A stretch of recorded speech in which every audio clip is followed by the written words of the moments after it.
성령으로 든든히 서가는 교회라는 제목으로 주의 말씀 함께 나누고 싶습니다. 여러분은 나름대로 소원이 있으시죠?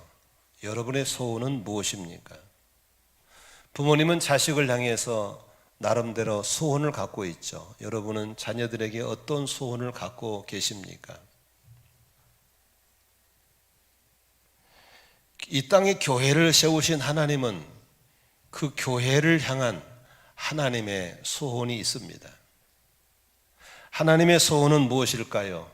바로 교회를 통해서, 구원의 방주인 교회를 통해서 한 영혼 한 영혼이 예수 믿고 구원받아서 먼저 믿는 사람을 보고 따라가면서 주님의 제자가 되는 것을 원하신 줄로 믿습니다. 사업하시는 분들은 사업을 해서 이문을 남겨서 통장에 잔고가 쌓여가는 그 기쁨이 있는 것처럼 우리 하나님은 당신이 세운 교회에 구원받는 사람들이 많아져서 점점 숫자가 많아지는 것을 하나님은 참 기뻐하실 줄로 믿습니다. 오늘 본문에 보니까 교회가 든든히 서갔고 교회가 튼튼하게 세워져 가면서 교회에 구원받는 사람 숫자가 늘어갔다라는 말이 있습니다. 이 짧은 한 절을 통해서 주님은 이 교회를 향해서 하나님은 얼마나 기뻐하실까를 생각해 보는 것입니다. 저는 여의도에서 오랫동안 사역을 한 적이 있습니다. 그러면 교육자들이 식사를 갈 때 주로 여의도에서 하지만 마포대교만 건너면 아주 맛있는 음식이 있습니다. 마포갈비라는 곳이 있습니다. 그 골로 가면 갈비집이 쫙 있잖아요. 그래서 한 번은 회식을 하기 위해서 우리들이 마포갈비촌을 들어갔습니다. 갔는데 다 간판이 마포갈비예요. 근데 중요한 것은 어디가 맛있는지를 모르기 때문에 원조를 찾아갔어요. 원조. 그래서 원조 마포갈비를 먹고 왔는데 그 다음에 또 손님이 와서 가봤더니 원조가 너무 많아졌어요. 다 원조야. 그래서 헤매고 다니는데 보니까 한 곳에 진짜 원조라고 써있어요. 진짜 원조. 그 집을 찾아갔어요. 많은 사람들은 간판으로 자기를 증명하려고 합니다. 여러분 지금 밖에 나가는 수많은 간판들이 걸려 있는데 그 간판을 여러분 신뢰를 얼마나 하는지 모르겠어요. 저는 식당 간판만큼 별로 믿지 않습니다. 된장찌개 잘한다고 싸는 가만히가 된장찌개 갈비를 팔고 앉아있고 엉뚱한 팔고 많습니다. 특히 제가 안 좋아하는 건 주방장 한 사람인데 메뉴가 20가지 30가지 있는 집 있죠. 저는 그런 집에는 절대 음식을 기대하지 않습니다. 다 맛있는 게 아니고 맛없습니다. 우리 사람들은 밖으로 드러내서 자기를 증명하려고 그러죠. 사무엘상 16장 7절에 보니까 사람은 겉모습만을 따라 판단하지만 나 주는 중심을 본다라고 했습니다. 오늘날 교회들이 이 땅에 많이 세워졌는데 많은 교회들이 하나님이 소원하시는 내면의 본질의 충실보다는 비본질에 너무 열을 내는 것을 많이 볼 수 있습니다. 왜 그럴까요?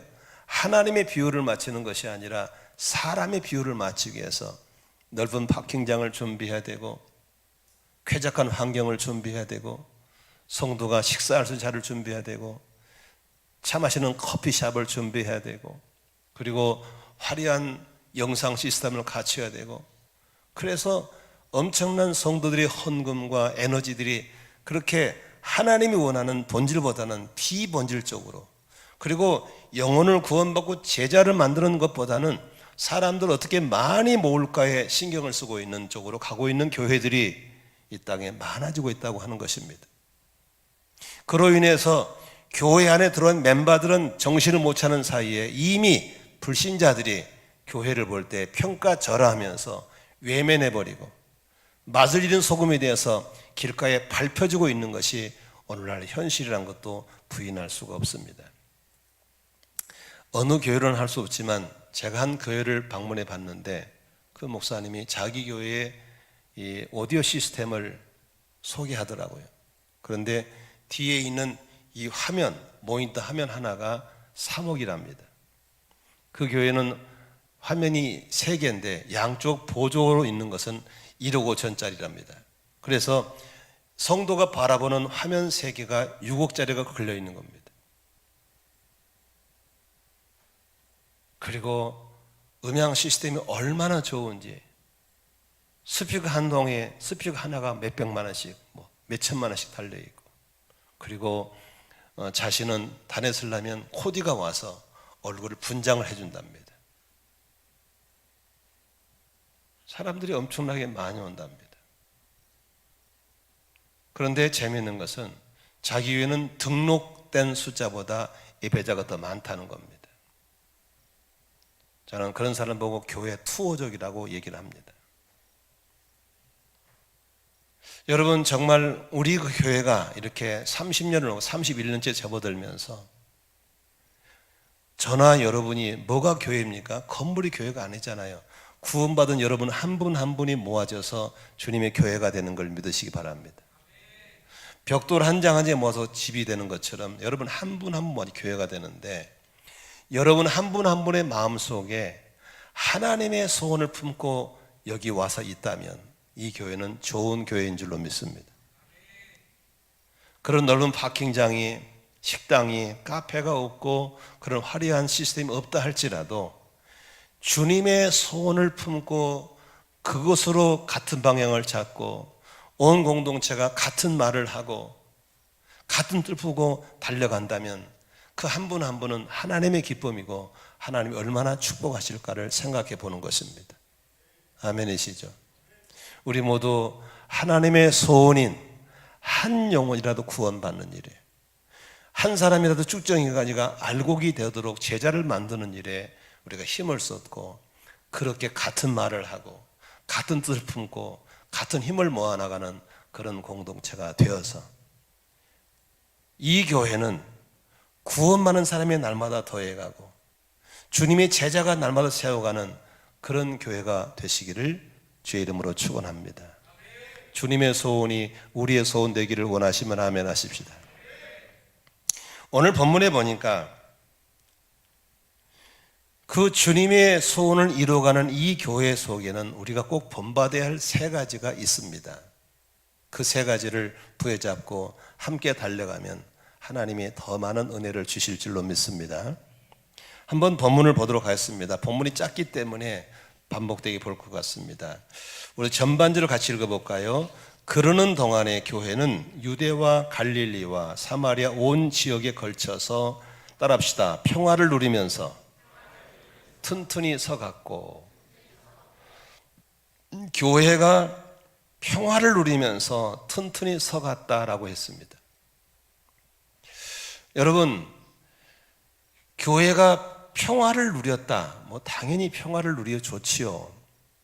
그런데 그 앞절에 보면은 그러는 동안에라는 게, 그러는 동안에라고 하는 것은 사도행전 9장 31절 이전의 상황을 쭉 얘기하는 겁니다. 그러니까 사도행전 1장부터 시작해서 쭉 지내는 이런 진행되는 가운데 교회가 평화를 누렸다 이 소리거든요. 자, 그러면 사도행전 1장 8절부터 볼까요?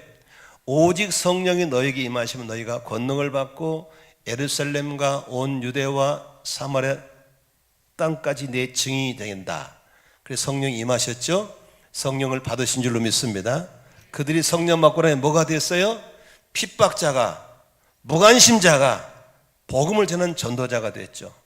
성령이 시키는 일이니까 나가서 전도하는 거예요.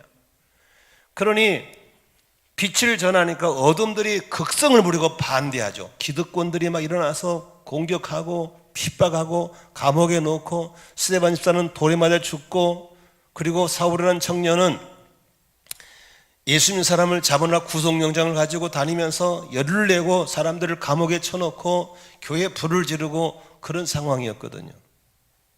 그래서 지난주 설교 들었지만 사울이라는 사람은 그렇게 교회를 핍박하다가 아나니아에게 안수받고 눈이 열려서 주를 알아보게 되고 자신을 향한 미션을 알게 되었고, 그리고 그가 변화본 즉시 핍박자가 복음을 전도자가 되고 교회를 회파자가 교회를 세우는 사람 변했다는 걸 들으셨잖아요. 아멘이시죠? 자, 그러면 여러분이 쭉쭉 매주마다 들어오면서 봤을 때 우리가 환경적으로 평화로워야 평화롭잖아요. 절대 안 평화로운 거예요. 여러분 우리 교회 집사님이 지금 전도하다가 돌이면 죽었다. 평화로워요? 안 평화로운 거예요. 아무개 집사가 지금 감옥에 있다가 안 평화로운 거예요. 튼튼히 서갈 수가 없는 거예요. 그런데 그러는 동안에 유대와 갈릴리와 사마리아 온 지역에 걸쳐서 교회가 평화를 누리고 있었다. 여러분, 이 평화는 어서 온 평화입니까? 많은 사람들은 평화를 원하고 평화를 누리기를 원하고 있습니다. 묻겠습니다. 여러분 가정이 평화를 누리기를 원하시면 아멘 하십시다. 여러분 심령이 평화를 누리기를 원하시면 아멘 하십시다. 그런데 대부분의 사람들은 평화를 어디서 찾냐? 환경에 찾는 거예요.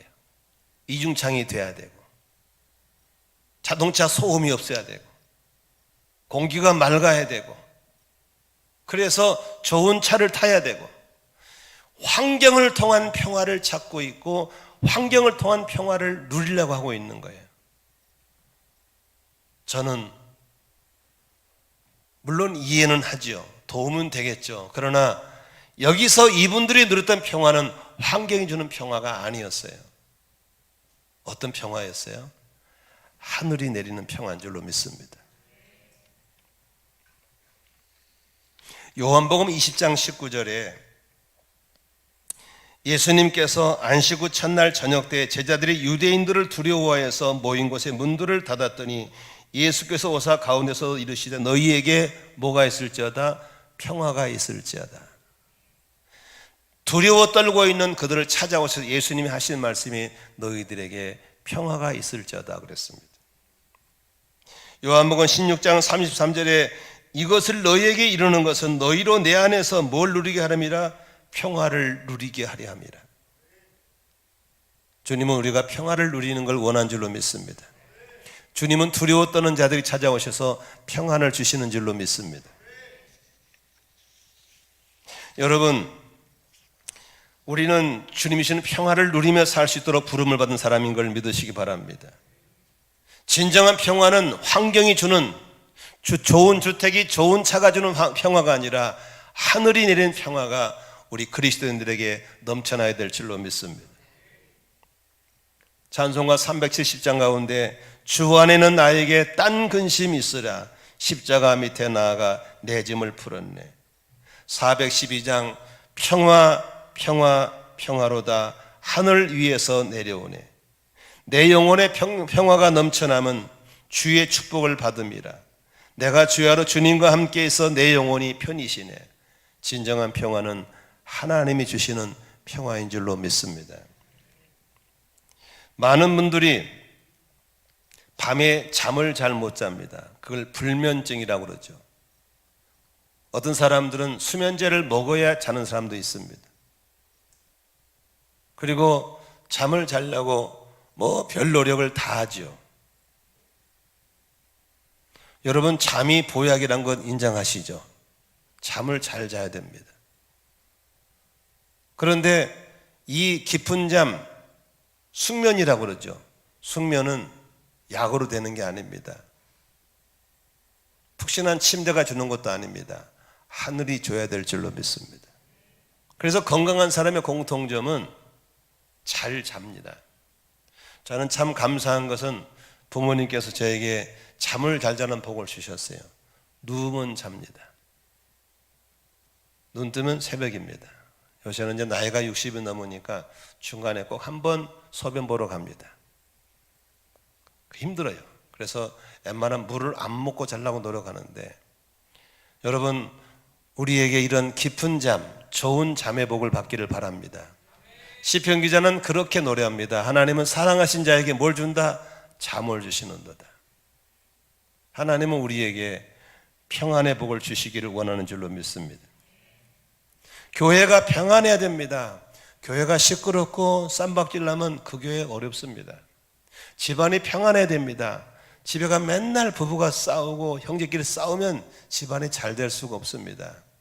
나라가 평안해야 됩니다. 맨날 좌우 진영으로 싸우면 안 되는 겁니다.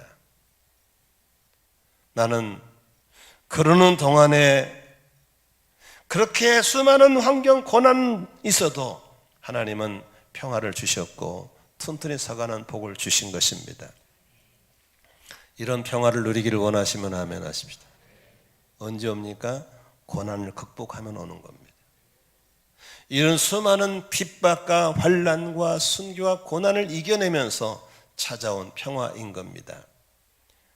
앞으로 우리 여러분의 가정에도 지금의 많은 어려움들을 이겨내면서 그런 평화가 하나님의 선물로 찾아갈 수 있기를 주의 이름으로 축원합니다. 두 번째, 이 초대교회 주님의 소원을 이루어드리는 교회 속에서 우리가 가져야 할 게 뭐가 있을까요? 그것은 바로 주님을 두려워하는 마음입니다. 주님을 두려워하는 마음. 개역개정 성경에는 이것을 주님을 경외함이라고 써 있습니다. 영어 성경에는 fear라는 말을 씁니다. fear라는 말은 두려운다는 말이거든요. 저의 청년 때부터 저의 신앙을 지도했던 멘토 목사님이 계십니다. 강용호 목사님께서 며칠 전에 주일날 아침에 눈을 떴는데 장문의 편지 하나가 왔습니다. 기도 가운데 생각 하나 썼다면서 편지를 보내왔습니다. 편지 내용은 이러한 내용이었습니다.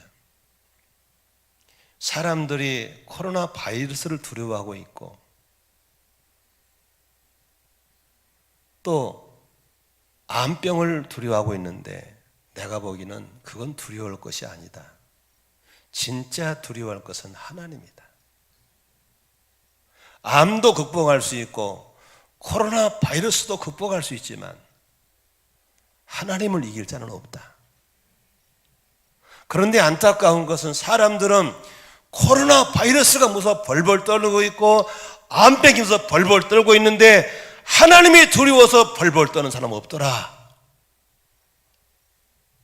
저에게 주신 메시지입니다. 하나님을 두려워해라. 하나님을 무서워해야 된다. 아멘이시죠? 잠언서 1장 7절에 솔로몬은 그렇게 말합니다. 여호와를 경외하는 것이 지식의 근본이다. 9장 10절에 여호와를 경외하는 것이 지혜의 근본이다. 잠언 14장 27절에 여호와를 경외하는 것은 생명의 샘이다. 솔로몬이 자신의 인생의 회고록을 쓴 다음에 마지막 장 마지막 절에 뭐라고 쓰냐면 일의 결국을 다 들었으니 하나님을 경외하고 그 명령들을 지킬지어다. 이것이 모든 사람의 근본분이다 그랬습니다. 하나님을 두려워하는 것이 지혜의 근본이고 하나님을 두려워하는 것이 지식의 근본이고 하나님을 두려워하는 것이 사람답게 사는 본분인 줄로 믿습니다. 오랫동안 목회하면서 제 몸에 배인 캐릭터가 하나 있어요. 저는 누가 지식이 많다고는 별로 안 두려워해요. 누가 지혜가 많아도 별로 안 두려워해요. 돈이 많은 사람 별로, 권력 더더욱이 저는 안 두려워해요. 그러나 하나님을 경외함 속에 지식을 갖고 있다. 대단한 사람입니다. 하나님을 경외하는 사람이 지혜다. 대단한 사람입니다. 하나님을 경외하는 사람이 돈이 많고 하나님을 경외하는 사람이 권력이 있으면 그 사람은 대단한 겁니다. 한 번은 저희 교회에 아주 영상에 놀라운 실력이 있는 분이 오셨어요. 우리가 감당하기 힘들 정도로 실력이 있는 분이었어요. 얼마나 감사해요. 다들 좋아했어요. 홈페이지가 달라지고 영상이 달라지고. 그분이 더 좋은 영상을 만들기 위해서 시스템을 갖춰야 되니까 이름 사달라고 한 250만 원 정도의 견적을 가져왔어요. 여러분, 큰 교회는 아무것도, 우리 같은 경우 250만 원 장비 사는 거 쉽지 않습니다. 정말 어렵게 장비를 마련했어요. 이 일을 하려면 따로 사무실이 필요하대요. 그래서 저쪽 교육관에 있을 때 2층에 사무실도 마련해 줬어요. 몇 주 동안 그냥 홈페이지가 달라지고 막 그냥 뭐 방송국처럼 돼가더라고. 좋다, 되게 좋네. 그런데 어느 날 부교육자 한 분하고 그분하고 충돌이 생겼어. 그 다음 주 교회 떠나버렸어. 근데 중요한 건 그 비싼 장비를 우리는 쓸 줄을 몰라. 처박아 놨다가 버려버렸어. 저는 그 다음부터 어떤 지식을 가져도 하나님을 두려워하지 않는 사람은 저는 우습게 봐요. 쓸모가 없어요. 아무리 영역이 뛰어나고 실력이 뛰어나고 스펙이 좋아도 하나님을 두려운 마음이 없으면 그건 쓸 수가 없는 거예요. 여러분, 초대교회 성도들은 하나님을 두려워하는 마음이 있었어요. 항상. 조이 도우슨이 쓴 책 중에서 하나님을 경외하는 마음 책이 있어요. 저는 그 책을 참 많이 사주고 많이 읽었어요. 너무너무 은혜스러워서 무릎 꿇고 읽은 적도 몇 번 있어요. 그 조이 도우슨은 아주머니가 발견한 하나님을 경외함이란 뭐냐? 하나님 앞에서 살아가는 거예요. 24시간 하나님 앞에서 살아가는 삶, 이게 바로 하나님을 경외하는 삶인 줄로 믿습니다. 우리가 운전을 하다 보면요, 때로는 속도를 위반할 때도 있고 차선을 위반할 때도 있고 때로는 신호를 위반할 때도 있죠. 저도 그렇습니다. 근데 모든 운전자가 거시기 앞에만 가면 얌전해져요. 거시기 앞에만 가면 속도를 잘 지킵니다. 차선을 잘 지킵니다. 신호를 잘 지킵니다. 아주 착한 양이 돼버립니다. 거시기가 무엇일까요? 가로놓게 합니다. 교통카메라입니다. 카메라가 무서운 거예요. 걸리면 7만 원, 센 건 10만 원, 싼 건 5만 원 날라옵니다. 그런데 미국은 카메라가 무섭습니다.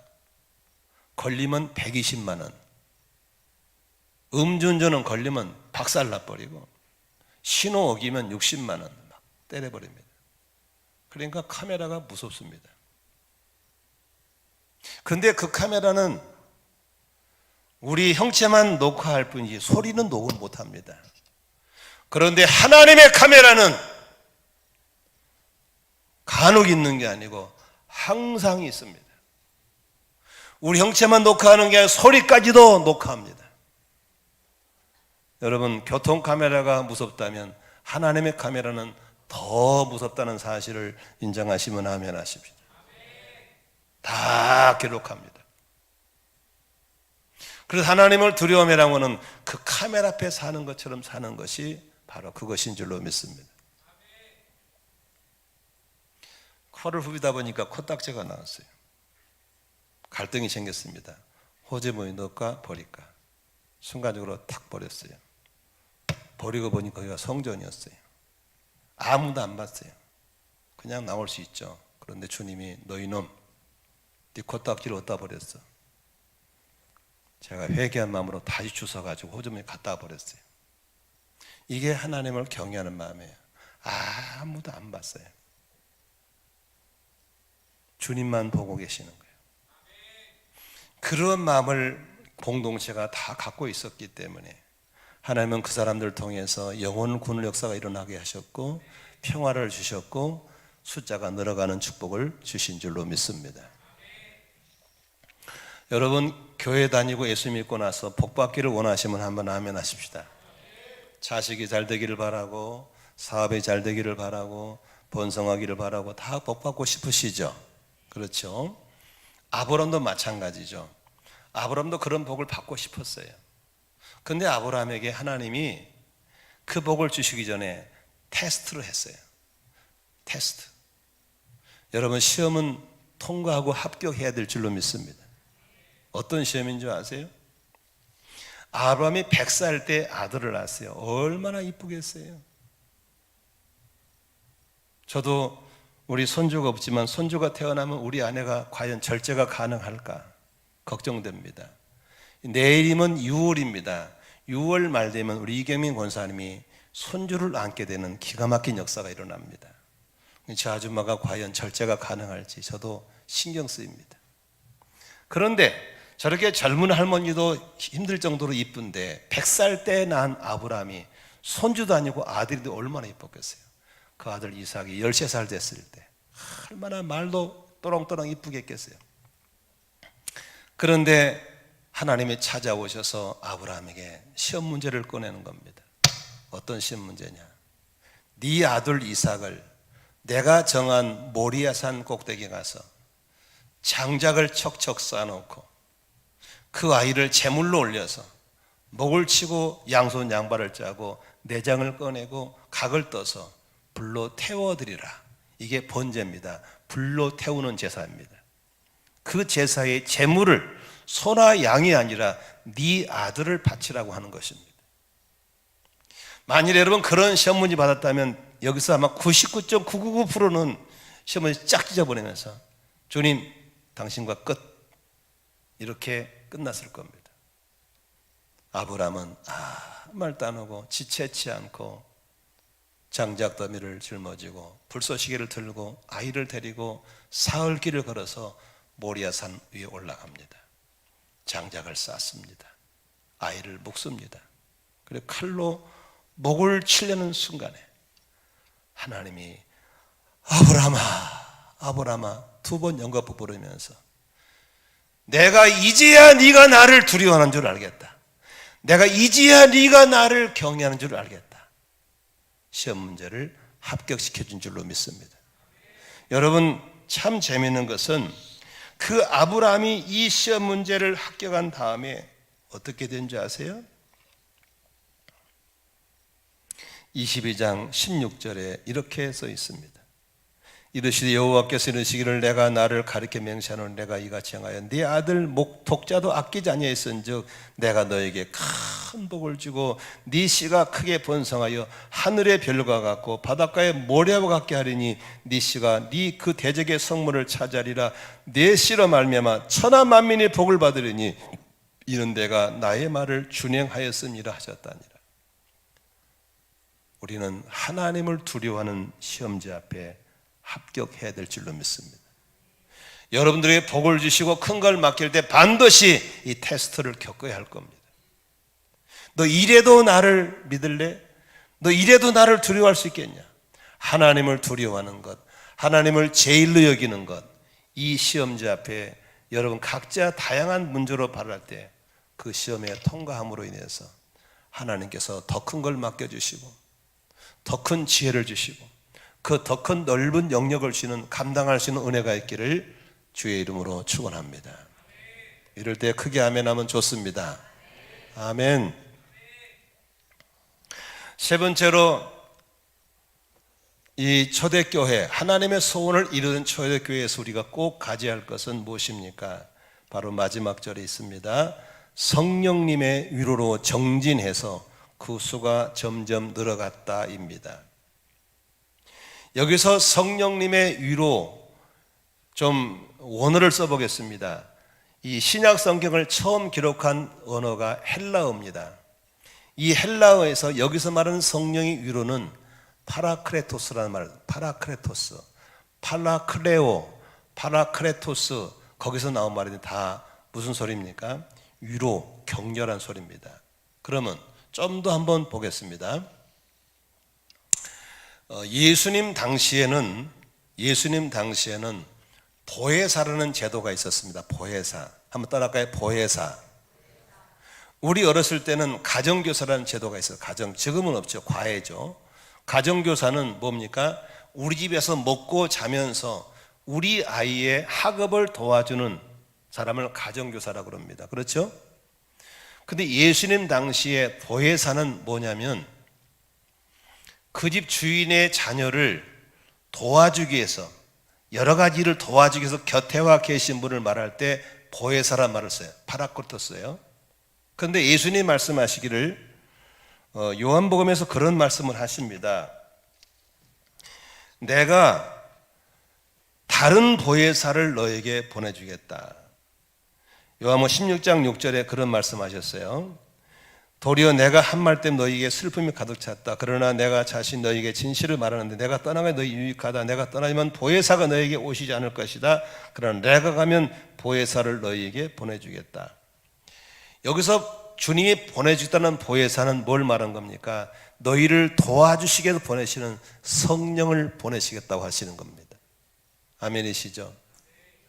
예수님이 죽으시고 부활하시 승천하신 다음에 올라가셔서 뭐하냐면 위로부터 우리에게 하나님의 성령을 보내주신 줄로 믿습니다. 그리고 고린도 교인들에게 바울은 그렇게 말합니다. 예수 믿고 구원받은 사람 속에 몸 안에 하나님의 성령님이 오셔서 성전 삼고 계신다고 하는 겁니다. 한번 여러분 몸을 좀 만져보면서 성령님이 계시는 성전입니다. 한번 해보세요. 시작. 성령님이 계시는 성전인 줄로 믿습니다. 그러므로 예수 믿는 사람들은 몸을 함부로 쓰면 안 됩니다. 성령님이 계시는 집인 걸 믿으시길 바랍니다. 그런데 성령님이 우리 안에 오셔서 뭐하러 오셨냐? 시어머니 돌아다 온 게 아닙니다. 사사건건 우리의 태클을 걸러 오신 분이 아닙니다. 그분은 보혜사로 오신 걸 믿으시길 바랍니다. 그러면 당시에 보혜사가 했던 이 파라클레토스가 했던 몇 가지를 얘기하겠습니다. 오늘 본문에 보니까 뭐 했어요? 성령님의 위로를 했어요. 위로. 속상할 때, 너무너무 속상할 때, 사람의 말로 위로할 수 없을 때 성령님이 오셔서 우리를 위로하시는 걸 믿으시길 바랍니다. 속상할 때. 제가 40년 동안 목회하면서 속상한 일이 있었을까 없었을까? 없었을까요? 왜 없겠어요? 속상한 일이 있죠. 어떻게 이겨내고 이렇게 해웃고 있었을까? 우리 아내가 위로를 잘해줘서. 아니에요. 홍송희 씨의 위로는 사람의 한계가 있는 거예요. 장로는 위로를 잘해서 장로님들이도 한계가 있어요. 깊은 위로는 누가 할 수 있어요? 성령님이 하신 줄로 믿습니다. 나는 여러분들에게 그런 성령의 위로하심이 있기를 주의 이름으로 축원합니다. 여러분, 지금 제가 설교를 참 잘하게 보이죠? 대답 안 해도 괜찮아요. 우리 아들은 저보고 제 설교를 참 잘한대요. 그러면 처음부터 잘했을까요? 아니에요. 축도 많이 썼어요. 나는 못해요. 나는 안 돼요. 수없이 넘어졌어요. 그때마다 누가 와서 나를 일으키 세웠나요? 아니에요. 성령님이 오셔서 저를 격려해 줬어요. 예, 괜찮아. 다시 해봐. 너 잘할 수 있어. 아멘이시죠? 성령님의 격려하심이 있었기 때문에 7전8기로 일어나는 거예요. 여러분, 넘어진 걸 두려워하면 안 돼요. 실수를 두려워하면 안 돼요. 성령님이 다시 일어서게 할 줄로 믿습니다. 이럴 때 아멘은 벌떡 일어날 수 있어요. 여러분, 성령님의 격려를 받으시기를 주의 이름으로 축원합니다.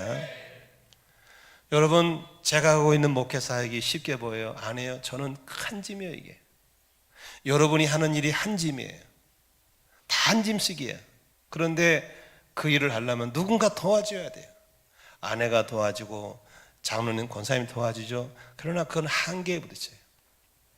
그러나 내가 이걸 꿋꿋이 나가면서 요단강 건너까지 갈 수 있도록 도와주실 분은 누구밖에 없어요? 성령님의 헬퍼, 성령님의 도우심밖에 없는 줄로 믿습니다. 나는 여러분들이 살아가면서 이 성령의 도우심을 많이 받을 수 있기를 축복합니다. 아멘. 여러분 살아가면서 모든 게 잘 풀리나요? 아니죠. 난감할 때 어떻게 하면 좋을지, 어떻게 하면 좋죠? 어떻게 하면 좋죠? 그럴 때 누구 찾아가요? 상담자 찾아가잖아요. 요새 상담도 비싸요.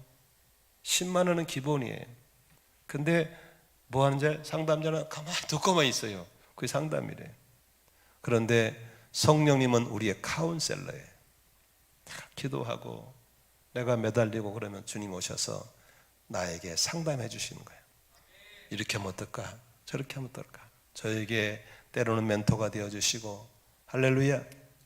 그래서 그 성령님의 카운셀러, 헬퍼, 위로, 격려, 칭찬, 그래서 저로 하여금 다시 일어나게 하시고 가야 할 길을 가게 만드시고 영혼을 구원하게 만들게 하시고 제자가 늘어가게 하시는 그런 역사들이 바로 초대교회에 있었던 거예요.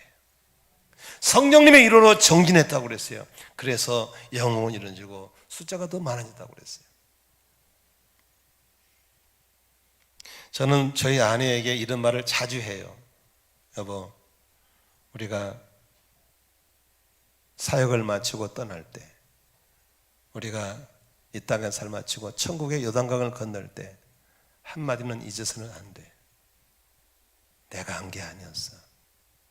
성령님이 하셨어. 내 힘이 아니었어. 성령님의 힘이었어. 아멘이시죠? 저는 그 말을 꼭 하고 싶어요. 성령님 감사합니다. 성령님이 하셨습니다. 아멘이시죠? 가장 쉬운 일은 제가 신방을 가잖아요. 그럼 나름대로 준비를 해가요. 그런데 어떨 때는요, 갑자기 말씀을 싹 바꿔버려요.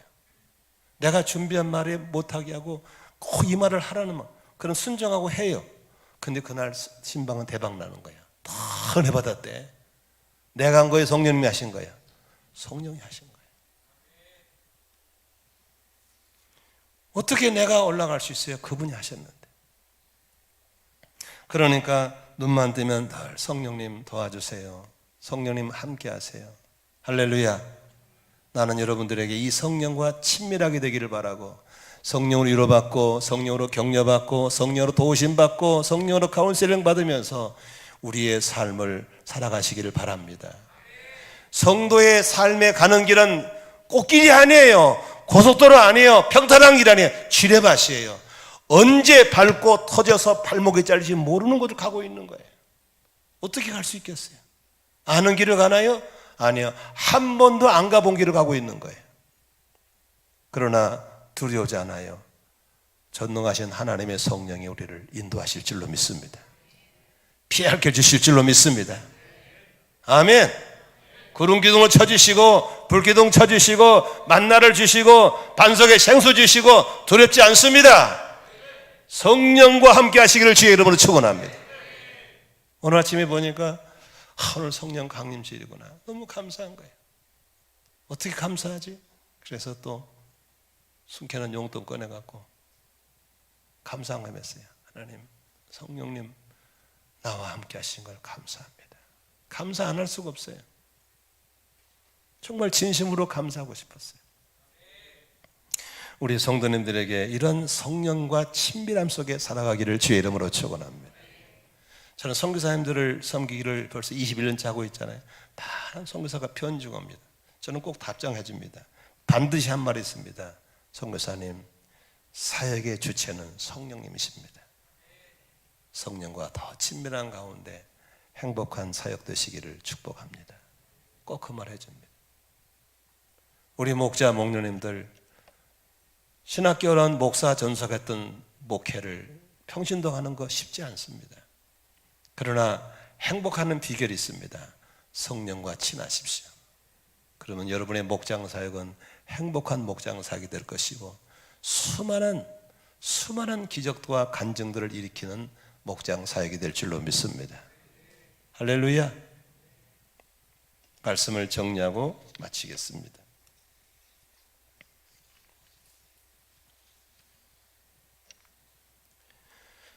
우리의 신앙생활 속에서 하나님의 소원을 품고 살아가는 사람들, 아름다운 사람들이죠. 그 하나님의 소원이 내게 통해서 일어날 때 얼마나 기쁘고 좋겠어요. 그러나 안 이룰 때는 얼마나 힘들겠어요. 그렇죠? 그러나 중요한 것은 그쪽 방향으로 가고만 있다도 하나님이 기뻐할 줄로 믿습니다. 안산 만나교가 신약교를 회복하고 싶어서 영흥군의 포커스를 마치고 제자를 만들기 위해서 모든 교회가 그쪽으로 가고 있다는 것만 해도 하나님 우리를 보면 기뻐하실 줄로 믿습니다. 그런 가운데 하나님의 평화를 누리면서 튼튼히 서가고 모든 성도들이 눈에 보이는 카메라를 의식한 게 아니고 하나님의 카메라를 의식하면서 암도 안 두려워하고 바이러스도 안 두려워하지만 하나님만큼은 두려워할 줄 아는 그런 깨어있는 신앙을 가지고 날마다 성령님과 친밀한 가운데 지뢰밭 같은 인생을 살아갈 때도 힘있게 살아갈 수 있는 그런 성도라면 행복한 성도인 줄로 믿습니다. 그러는 성도라면 담대한 성도들입니다. 우리 모두 초대교회의 아름다운 신앙이 나의 신앙이 되어서 하나님의 소원이 나의 소원이 되어서 하나님과 함께 힘있게 걸어나갈 수 있는 저와 여러분 되시기를 주의 이름으로 축원합니다. 기도하겠습니다.